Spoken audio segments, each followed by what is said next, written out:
Hi! How are you? I'm good, thank you. And you? I'm fine, thank you. And you? Hey man, how do you do? I'm fine, thank you. And you? Good to see you. How have you been? I'm fine, thank you. And you? I'm fine, thank you. And you? I'm fine, thank you. And you? I'm fine, thank you. And you? You. Thank you. And thank you. And thank you. And I'm fine.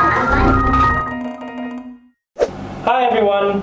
I'm Robbie from Pasal English Center. Wow. I believe that some of you have faced the problem before of not knowing how to respond to the question, "How are you?" in English. I've heard so many students say, "I'm fine, thank you, and you?" when I ask them, "How are you?" It's nothing wrong with the answer, but repeating the same answer will make you sound like a boring person. And you do not want that, do you? Well, in today's video, we will talk about some of the different ways of asking people about their health. Let's begin. How are you doing?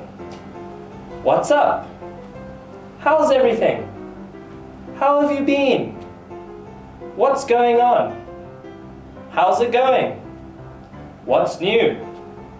How are things going? What's up? What are you up to?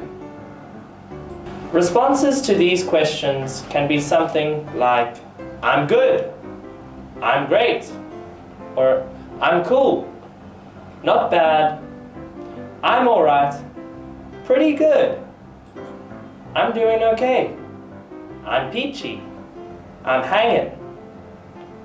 If you are not feeling good, some good responses are things like, "Terrible," "Oh, I'm feeling down," "Not so good," or "I'm beat," "I'm worn out," "I'm dead on my feet," "I'm running on empty," or "I'm dog tired."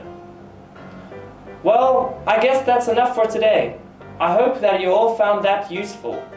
Don't forget to hit the like button, show us some love in the comments below, and let us know what you think about the next video. Remember to focus on things like pronunciation, grammar, and some useful vocabulary.